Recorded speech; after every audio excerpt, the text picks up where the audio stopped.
नाम शंखनाद में आपका स्वागत है।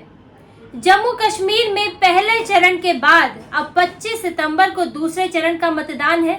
26 सीटों पर वोटिंग होगी, जिसके लिए चुनाव प्रचार भी थम चुका है। लेकिन इन 26 सीटों में 2 ऐसी अहम सीटें हैं जिन पर सबकी नजर बनी हुई है, और ये 2 सीटें हैं उमर अब्दुल्ला की सीटें, जिनसे वो इस बार चुनाव लड़ रहे हैं। और उमर अब्दुल्ला को बारामूला से लोकसभा में हार का ऐसा झटका लगा है, इतनी उनकी हालत खराब है कि इस बार वो 1 सीट से नहीं बल्कि 2 सीटों से मैदान में उतर रहे हैं। बडगाम और गांदरबल से उमर अब्दुल्ला ने अपना नामांकन भरा था। यहाँ से वो चुनावी दौड़ में है और किस्मत आजमा रहे हैं। लेकिन इन 2 सीटों से भी उमर अब्दुल्ला की राह आसान नहीं है। यहाँ पर भले ही उन्हें बीजेपी से चुनौती नहीं है, कश्मीर की सभी सीटों पर बीजेपी ने उम्मीदवार नहीं उतारा है, लेकिन उनकी चुनौतियां दोनों ही सीटों पर अलग तरह की है। और हालात ये हैं कि जीत तो छोड़ दीजिए, उमर अब्दुल्ला कहीं दूसरे तीसरे नंबर के उम्मीदवार बनकर ना रह जाएं। उनको बहुत मशक्कत करनी पड़ रही है। इन सीटों पर जीतने के लिए पूरा जोर लगाया हुआ है। हालांकि वो कोई कमजोर उम्मीदवार नहीं है, लेकिन हालात बड़े मुश्किल हैं। दूसरे चरण के मतदान में राजौरी, पुंछ, रियासी, गांदरबल, बडगाम और श्रीनगर जिलों की विधानसभा सीटों पर मतदान होगा, जिनमें करीब 239 उम्मीदवार हैं। कई निर्दलीय है, मुकाबला कड़ा है। इसी तरह से इन्हीं जिलों की 2 सीटों पर बडगाम और गांदरबल में उमर अब्दुल्ला के लिए भी मुकाबला कठिन है। इन दोनों सीटों पर अलग अलग बात करेंगे। पहले बात गांदरबल की करते हैं, क्योंकि ये सीट उमर अब्दुल्ला परिवार की पारंपरिक सीट है। पीढ़ियों से यहाँ जीतते आ रहे हैं। उनके दादा शेख अब्दुल्ला जीते, फिर उनके पिता फारूक अब्दुल्ला जीतते रहे, और अब उमर अब्दुल्ला यहाँ से किस्मत आजमा रहे हैं। हालांकि इससे पहले विधायक उमर अब्दुल्ला नहीं थे, लेकिन नेशनल कॉन्फ्रेंस से ही विधायक थे, तो ये उनका गढ़ माना जाता है। लेकिन इस गढ़ में भी चुनाव जीतने के लिए उमर अब्दुल्ला को मशक्कत करनी पड़ रही है। जब वो नामांकन भरने गए तो वहां से उन्होंने जब मीडिया को संबोधित किया तो अपनी टोपी उतार कर लोगों से खुद को जिताने की अपील की, अपनी इज्जत उनके सामने रख दी, क्योंकि ये उनके लिए प्रतिष्ठा का सवाल है। चुनाव जीतने का सवाल तो है ही, लेकिन अपनी पुश्तैनी सीट जीतने का सवाल है, पारंपरिक सीट है।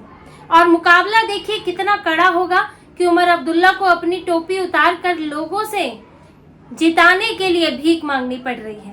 अपने बेटे को उन्होंने वहां काम पर लगाया हुआ है। बेटे ने पूरी ताकत लगा दी है कि गांदरबल में सिर्फ दूसरे समीकरण नहीं, एक भावुक अपील करके भी लोगों को अपनी तरफ किया जाए। उमर अब्दुल्ला परिवार के नाम पर वोट लिए जाए, इसलिए उनका बेटा जो है गांदरबल में लगा हुआ है चुनाव प्रचार में। तो उमर अब्दुल्ला की हालत अपनी पारंपरिक सीट, अपने गढ़ वाली सीट पर ऐसी क्यों हो गई? आखिर ऐसी क्या चुनौतियां हैं?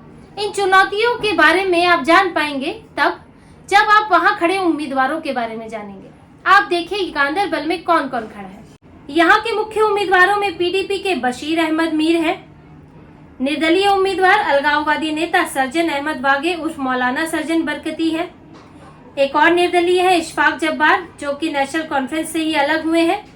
इसके अलावा एक और निर्दलीय है राशिद इंजीनियर, अवामी इत्तेहाद उनकी पार्टी के शेख आशिक यहाँ से उम्मीदवार है।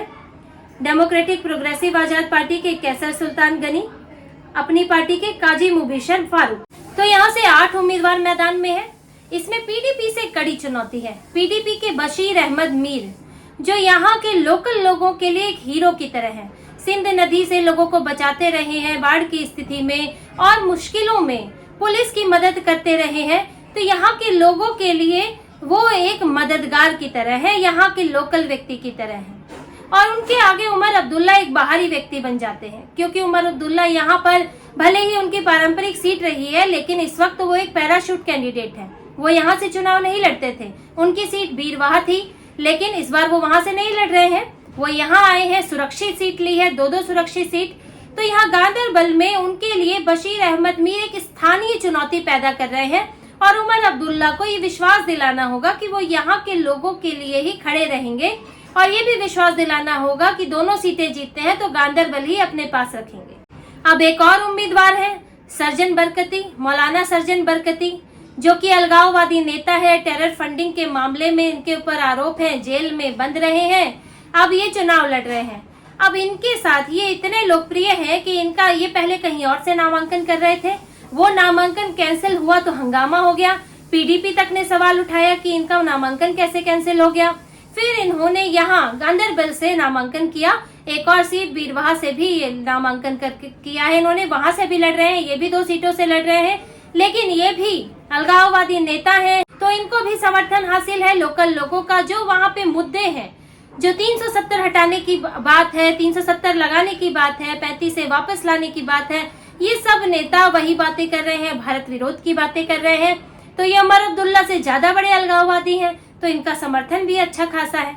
इसके अलावा एक और उम्मीदवार है इशफाक जब्बार, इशफाक अहमद शेख नाम भी है, और वो पूर्व विधायक है, यहाँ से 2014 में जीते थे नेशनल कॉन्फ्रेंस से। लेकिन उन्होंने अब नेशनल कॉन्फ्रेंस से अलग होकर अपनी पार्टी एक बना ली है, J&K यूनाइटेड मूवमेंट। तो इशफाक जब्बार क्योंकि वो नेशनल कॉन्फ्रेंस से रहे हैं, तो एक आधार उनका वो भी है कि नेशनल कॉन्फ्रेंस के सपोर्टर्स, उनके भी उसमें कुछ खास सपोर्टर्स रहे होंगे, जो समर्थक वर्ग एक बन जाता है, जो पार्टी का भी समर्थक वर्ग है और उस नेता का भी समर्थक वर्ग है। तो इससे नेशनल कॉन्फ्रेंस को नुकसान हुआ है कि उनकी ही पार्टी का एक नेता, पूर्व विधायक, वहां उनसे अलग हो गया, अपनी पार्टी बना ली, तो वो वोट काटेगा। जैसे कांग्रेस का, बीजेपी का कोई नेता अलग होके वहां निर्दलीय लड़ता है तो वोट काटता है, इसी तरह से इशफाक जब्बार भी वोट काटेंगे और नेशनल कॉन्फ्रेंस के वोट काटेंगे। इसके अलावा एक और पार्टी है जिससे कि उमर अब्दुल्ला को खास तौर पर डर लगता है, वो है आवामी इत्तेहाद पार्टी, राशिद इंजीनियर की पार्टी, और उनके उम्मीदवार है शेख आशिक। और राशिद इंजीनियर वही है जिन्होंने उमर अब्दुल्ला को बारामूला में हराया था, और उनसे ही डरकर वो यहाँ पर आ गए, गांधरबल आए, बडगाम से चुनाव लड़ रहे हैं। उमर अब्दुल्ला को वहां पर हार क्यों मिली लोकसभा चुनाव में? क्योंकि लोगों को ये लगा कि राशिद इंजीनियर और बड़े अलगाववादी नेता हैं, क्योंकि वो भी इस मामले में, अलगाववाद, आतंकवाद के मामले में UAPA लगाए, जेल में बंद थे, अभी जमानत मिली हुई है। पार्टी को भी मान्यता नहीं है, लेकिन एक अनाधिकारिक रूप से पार्टी है, अनाधिकारिक रूप से जमात इस्लामी के साथ, अनाधिकारिक रूप से जमात इस्लामी के साथ गठबंधन भी है। तो जमात इस्लामी का वहां पर कोई कैंडिडेट नहीं है, राशिद इंजीनियर की पार्टी को ही सपोर्ट है। तो अब देखिए यहाँ पर कौन बड़ा अलगाववादी है, अब इसका चुनाव है, और उसमें उमर अब्दुल्ला कितना आगे निकल पाते हैं देखना होगा। 2 बड़ी पार्टियां भी हैं, छोटे छोटे निर्दलीय भी हैं, और अपनी पार्टी के लोग भी अलग होकर चुनाव लड़ रहे हैं। तो उमर अब्दुल्ला यहाँ घिरे हुए हैं, इसलिए उन्हें अपनी पारंपरिक सीट भी जीतती हुई नहीं दिख रही है, और इसलिए उन्होंने दूसरा रास्ता अपनाया है, बडगाम का। अब बडगाम भी लेकिन आसान नहीं है, यहाँ भी उनके लिए फूल नहीं बिछे हैं, कांटे ही कांटे हैं। कांटों की राह पर चलकर जीतना है, जीत पाना ही बड़ा मुश्किल है उनके लिए यहाँ पर, क्योंकि यहाँ भी उन्हें पीडीपी से बड़ी चुनौती मिल रही है। पीडीपी के उम्मीदवार यहाँ पर शिया नेता है, क्योंकि यहाँ पर शियाओं की बड़ी आबादी है, करीब 40% आबादी है, और जीत में वो मायने रखती है।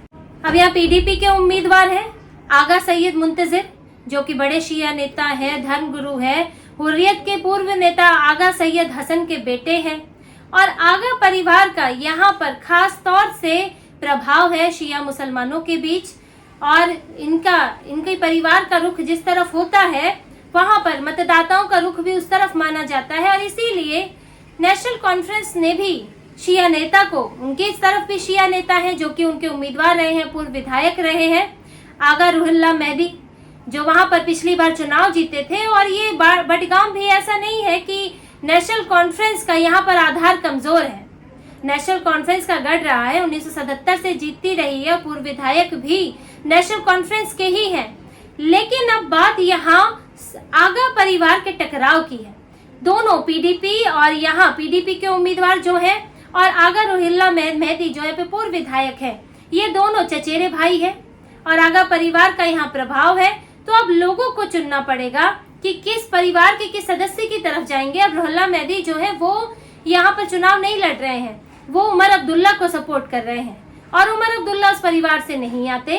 तो यहाँ पर एक सपोर्ट में है और एक परिवार का खुद व्यक्ति खड़ा हुआ है, और वो भी जो सपोर्ट भी कर रहा है वो पूर्व विधायक है, लोग उसे देख चुके हैं। उमर अब्दुल्ला यहाँ भी पैराशूट कैंडिडेट है।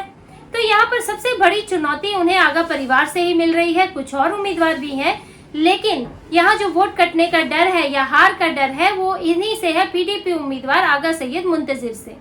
जो कि मजबूत उम्मीदवार है, और उमर अब्दुल्ला के लिए इस चुनौती को पार करना बड़ा मुश्किल है। अब देखिए, वो दोनों सीटों पर, अब जो हम देखें, दोनों सीटों पर वो फंसे हुए हैं। और देखिए, जो बड़ा नेता होता है वो अगर किसी सीट पर उतरता है, 2 सीटों से चुनाव लड़ता है, अगर वहां पर आधार बहुत मजबूत है, कोई बड़ा उम्मीदवार नहीं है तो बात अलग है। लेकिन अगर बड़ा उम्मीदवार है तो लोग ये सोचने पर मजबूर होते हैं, एक ही फैक्टर काम करता है वहां पर कि ये जो बड़ा नेता यहाँ आया है वो यहाँ रहेगा कि नहीं रहेगा। क्योंकि उमर अब्दुल्ला अब 2 सीटों से लड़ रहे हैं, ये तो तय है अगर वो दोनों सीटें जीतते हैं तो एक सीट उन्हें छोड़नी पड़ेगी, फिर वहां पर दोबारा चुनाव होगा, फिर कोई और चुना जाएगा। तो लोगों में ये डर भी होता है कि हमने आज इन्हें वोट दे दिया, ये यहाँ रहेंगे कि नहीं रहेंगे पता नहीं, तो क्यों ना हम ऐसा उम्मीदवार चुने जो यहाँ पर परमानेंट फिर बाद में रहे, वो यहाँ से चला ना जाए, दोबारा यहाँ पर उपचुनाव की नौबत ना आए। तो एक ये फैक्टर भी काम करता है, और स्थानीय का फैक्टर तो है ही, जो खासतौर में गांधरबल में उनके सामने है।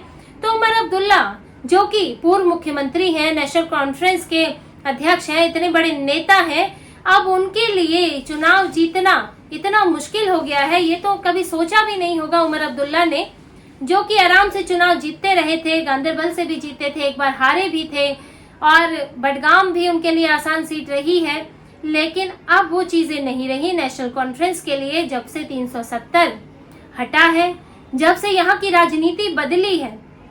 जिन अलगाववादी नेताओं के बूते यहाँ पर अलगाव का माहौल बनाया जाता था, भारत विरोधी माहौल बनाया जाता था, आज वही अलगाववादी नेता, वही पार्टियां निर्दलीय बनकर उमर अब्दुल्ला और महबूबा मुफ्ती के सामने खड़े हो गए हैं और उनको चुनौती दे रहे हैं। ये भस्मासुर हो गए हैं कि जो इन्होंने अपने फायदे के लिए पैदा किया, आज इनको जलाने चले हैं।